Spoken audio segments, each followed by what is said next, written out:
₹30,95,00,000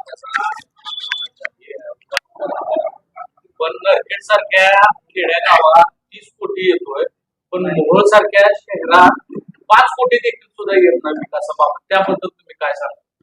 काय बरं का, काल त्यांनी घोषित केलंय त्यांची एक नेहमीची इलेक्शन लढण्याची पद्धती आहे या लोकांची.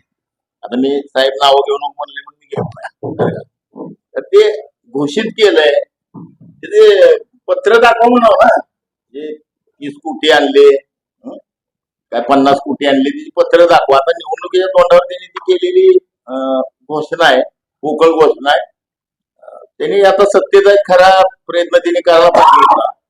300 कोटी आणायला आज मला सांगा, मी त्यांच्याबरोबर लढलो, मी पराभूत झालेला उमेदवार आहे त्यांच्याबरोबर.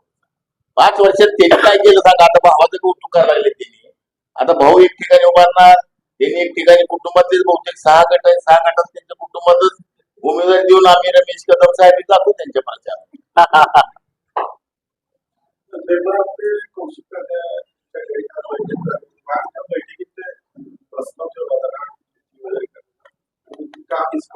कौशिक तात्या गायकवाड यांच्या घरी काय म्हणता तुम्ही? कधी? सुशील शिंदे गटाची मशाल. हो, 1 मिनिट. अशी बैठक कधीही झालेली नाही. नीट ऐका. त्यांनी माझ्यावर तशी टीका, नागनाथाची शपथ. मी नागनाथाची शपथ खायची गरज नाही. मी सगळं खरं बोलणारच, स्पष्ट बोलणारा माणूस आहे. मी कशाचाही लवलेश ठेवत नसतो. माझ्या नेत्याच्या आदर्शाप्रमाणे मी वागतो. तुम्हाला स्पष्टपणे सांगतो, चौकट करा की कौशिक तात्यांचा फोन मला आलेला होता, बैठक झालेली नाही. कौशिक तात्यांनी मला असा प्रस्ताव सांगितला की कौशिक तात्याच्या आड पडून त्यांना मला बोलायचं आमदार साहेबाला आणि उमेश पाटील असतील, रमेश कोणते चौरे असतील, त्यांना बोलायचं. मला काय भीती वाटली कोणाला माहिती नाही. कौशिक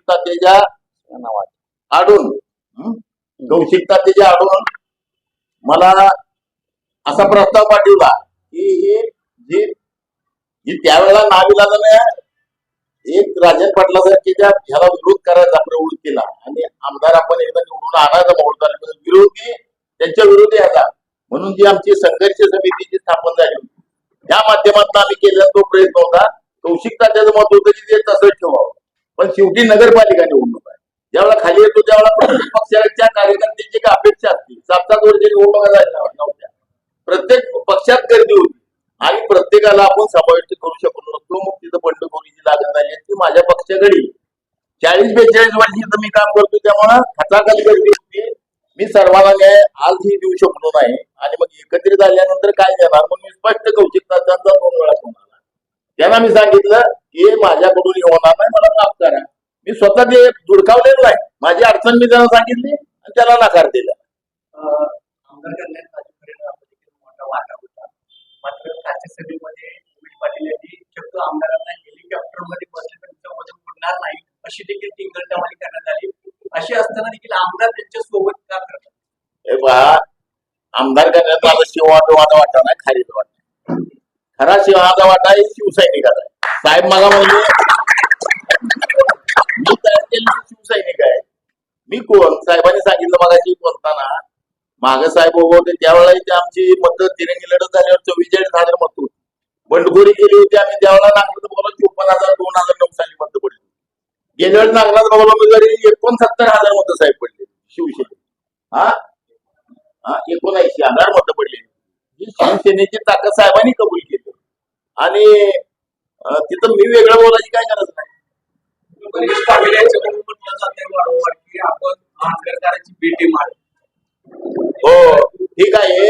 हे इंटरनॅशनल लेवलला बी टीम, सी टीम चालतंय. मी त्या भानगडीत पडत नसतो. मी माझ्या भाषणात सांगितलेलं आहे, खरी बी टीम आमचीच, आम्ही कोणाची बी टीम नाही. हम जहां खडे होते वहां से लाइन. उद्या 21ला विजय आहे आमचा आणि साहेबांचा. 21 तारखेला बी टीम खरी कोणा कळलं. आमचा विजय हा आता आमच्या समोर आहेत ना धनुष्यमानाची लोक, चोरलेला धनुष्यमान, त्यांच्यामुळे आमचा विजय म्हणजे खरी आमचीच बी टीम ते नाही, आम्ही कोणाची बी टीम नाही. हे रमेश बारसकर पाटील, काय उमेश पाटील, हेच खरी आमची बी टीम आहे. हेच आम्हाला विजय मिळवून द्या. सेपरेट देणार आहे. एवढा सेपरेट कोण पाठ जातं, काय गरज आहे, मी उजळ माथ्याचा माणूस आहे. काय वेळेला गरज पडली तर मी रमेश कदम साहेबांना सुद्धा मी कामाविषयी फोन केलेला आहे पाठीमाग. साहेब या ते टपऱ्या निघत होते ना त्यावेळी मी साहेबांबरोबर संपर्क केला. काय गोष्टी बरोबर मी राजन पाटलांना जर बोललो असेल समजा किंवा त्या मार्केट यार्डला त्याच्या ताब्याचा मार्केट यार्ड शेतकरी जर पावसात भिजतायत, हा माल शेतकऱ्याला भेटतो, मी पाठ जात असतो तिथं लिलावाच्या वेळेला, व्यापारी तिथं भिजतात लिलावाले भिजतात. हा प्रश्न जर राजन पाटील मी पत्र केलेलं आहे ना, तुम्ही बघितलं तरी पत्र मी पत्र दिलं राजन, पण तुम्ही त्या पॅनलचे प्रमुख म्हणून, तुम्ही त्या पक्षाचे प्रमुख म्हणून मार्केट कमिटी तुमच्या ताब्यात आहे आणि तिथं ते सोडवणूक करा असं मी म्हणलो तर का त्यात गैर काय? मी फडणवीस साहेबांना कधी मागणी केली तर त्यात गैर काय? पाठेपर्यंत मला सांगायची सवय आहे बरं का. माझ्या मला माहिती नाही खानगीत नाही या. डिटेल्स मी काढा त्याच्यावर देखील सुद्धा बोलला गेला. हो कॉल मी कधी केलेला असू शकतो, पण काय त्यांना पैसे मागितले का त्यांना व्यक्तिगत काय माझ्या जागा मागितल्या का आता चिवडत ना माझा उभा नाटका मग मला पाठिंबा द्या असं मागितलंय? असं एखादं काय कॉल डिटेल काढा. आता मी म्हणणार नाही नाचका निघाला असं तसे शब्द असंवैधानिक का काय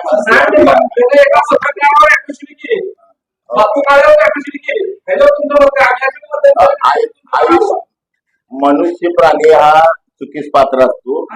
तशी चूक आमच्या हातून अनाहूतपणे झाली असेल खरं तर रमेश कदम साहेबांची आम्ही माफीच मागायला पाहिजे. पण आता तो गेले तो विषय गेला. आता त्यांना ही दुर्बुद्धी का सुटली मला माहिती नाही बरं का. रमेशच्या उमेशच्या नादाला लागून इथं अडचणीत आला. आता ते उमेशच्या नादाला लागून आमदार साहेब अडचणीत देतील. अजूनही वेळ गेली नाही, त्यांनी सुधरून घ्यायला पाहिजे. नाही पण वास्तविक कुठल्याही नेत्याने मस्तीमध्ये येऊन कुठल्याही पत्रकार हा आपल्या लोकशाहीचा चौथा स्तंभ आहे. मग तो पत्रकार हा स्थानिक पातळीवरचा असो, जिल्हा पातळीवरचा असो, राज्य पातळीवरचा असो, कुठल्याही पत्रकारावर अशी अॅट्रॉसिटी घालून त्याला जाणून बुजून त्याला त्रास देणं, पुन्हा पियावर दबाव आणून त्याला अरेस्ट करण्याबद्दलच्या प्रेशर करणं, या सगळ्या गोष्टी चुकीच्या आहेत. पत्रकारांवर होणाऱ्या अशा गुन्ह्यांचा आम्ही जाहीर निषेध करू. काळ आणि वेळ दाखवून देईल बरं का. चुका होत असेल मी म्हणलं ना, काय गोष्टी आम्ही अपेक्षेने केल्या ती अपेक्षा साध्य पण झाली. आता त्यांनी कसं वागायचं ते आम्ही कसं सांगणार त्यांना कळालं. काँग्रेसलाही बरोबर घेऊ. रमेश कदम साहेब आज जरी माझे आमदार असले तर आमदाराच्या पावरनं त्यांचं कायम काम असतं. मी त्यांना फार काळापूर्वी मंत्रालयात भेटलो, माझी ओळख मनोरंजन करून दिली. पहिली ओळख त्यांची आणि त्यांची जी धडाडी काम करण्याची हातोटी मी बघितलेली आहे. यापूर्वीच्या राजकारणाला काही स्पर्श न करता धैर्यशील भैया मोहिते पाटील साहेब यांच्याशी संवाद साधून मी आणि आमदार साहेबांनी, कदम साहेबांनी, रणजित चौरे असतील, आम्ही संपर्क साधून त्यांना विनंती केली. त्यांनी तसा आदेश काल दिला की ठीक आहे तुम्ही मिळून करताय काय हरकत नाही. याप्रमाणे त्यांनी पाठिंबा आणि सक्रिय या 2 वार्डमध्ये जे राहिलेली निवडणूक आहे, अर्थात एका वार्डात त्यांचा उमेदवार आहे तिथं मैत्रीपूर्ण लढत होईल आणि एका वार्डात त्यांचा उमेदवार नाही, त्यांनी सक्रिय आपला पाठिंबा दिला. त्याबद्दल राष्ट्रवादी शरद पवार पक्षाचा मी शिवसेना उभाटा कार्यकर्ता पक्षाचा एक प्रमुख कार्यकर्ता म्हणून खासदार धैर्यशील भैया मोहिते पाटील साहेब, माजी आमदार रमेशजी कदम साहेब, रणजित चौरे आणि त्यांचे सर्व सहकारी मित्र कार्यकर्त्यांचं मी माझ्या पक्षाच्या वतीनं उमेदवाराच्या वतीनं त्यांचा आभार मानतो. आज संध्याकाळी प्रचार संपतोय. रमेश कदम साहेबांनी खरं अर्थात ती झाली आता चूक, तर आम्ही तसंच मिळून आलो असतो तर 20-0 सुद्धा करू शकलो असतो. पण ते आता काय झालंय वेळ केली. आज ही परिस्थिती चांगली आहे पण देर आहे दुरुस्त आहे असं म्हणजे माझ्याकडून झालं. असं साहेबांनी पाठिंबा वेळीच सुधारून दिला त्याबद्दल त्यांचा त्या पक्षाचं, पवार साहेबांचं मी आभार मानतो, ऋण व्यक्त करतो. जय हिंद, जय महाराष्ट्र.